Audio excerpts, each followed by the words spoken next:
यवतमाळ जिल्ह्यातील नवीन घडामोडी पाहण्यासाठी आजच आमचा MH29 मीडिया या चॅनलला YouTube वर सबस्क्राइब करा आणि बेल आयकॉनला प्रेस करा. MH29 मीडिया, बातमी आपल्या गावाची.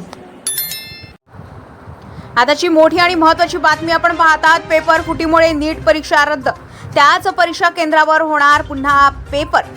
42 तास आधी विद्यार्थ्यांकडे पोहोचला होता पेपर. देशभरातील वैद्यकीय शिक्षणासाठी घेण्यात येणाऱ्या नीट परीक्षेबाबत मोठा धक्कादायक प्रकार समोर आला असून पेपर फुटी प्रकरणामुळे संबंधित परीक्षा केंद्रावरील परीक्षा रद्द करण्यात आली. या घटनेमुळे विद्यार्थ्यांमध्ये प्रचंड संभ्रम व नाराजीचं वातावरण निर्माण झालंय. आताची मोठी आणि महत्त्वाची बातमी आपण पाहतात. पेपर फुटीमुळे नीट परीक्षा रद्द. त्याच परीक्षा केंद्रांवर पुन्हा परीक्षा होणार. 42 तास आधीच विद्यार्थ्यांकडे पोहोचला होता पेपर. मिळालेल्या माहितीनुसार परीक्षेचा प्रश्नपत्रिका संच काही विद्यार्थ्यांकडे तब्बल 42 तास आधीच पोहोचल्याचे प्राथमिक तपासात समोर आले. घटनेची गंभीर दखल घेत परीक्षा प्राधिकरणाने त्या केंद्रावरील परीक्षा रद्द करण्याचा निर्णय घेतलाय.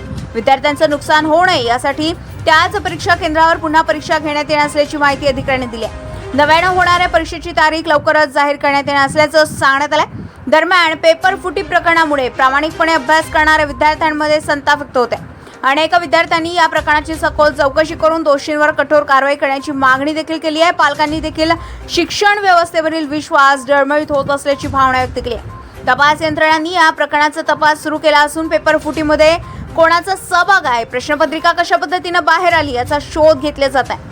काही संशयितांची चौकशी सुरू असल्याची माहिती देखील सूत्रांनी दिली आहे. देशातील अत्यंत महत्त्वाच्या आणि स्पर्धात्मक परीक्षांपैकी एक असलेल्या नीट परीक्षेवर पुन्हा एकदा प्रश्नचिन्ह निर्माण झाले असून विद्यार्थ्यांचे भविष्य सुरक्षित ठेवण्यासाठी पारदर्शक व कडक परीक्षा व्यवस्था उभी करण्याची गरज व्यक्त केली जाते. MH29 मीडियासाठी इरफान रजा, प्रशिक मुणेश्वर, आर्णी.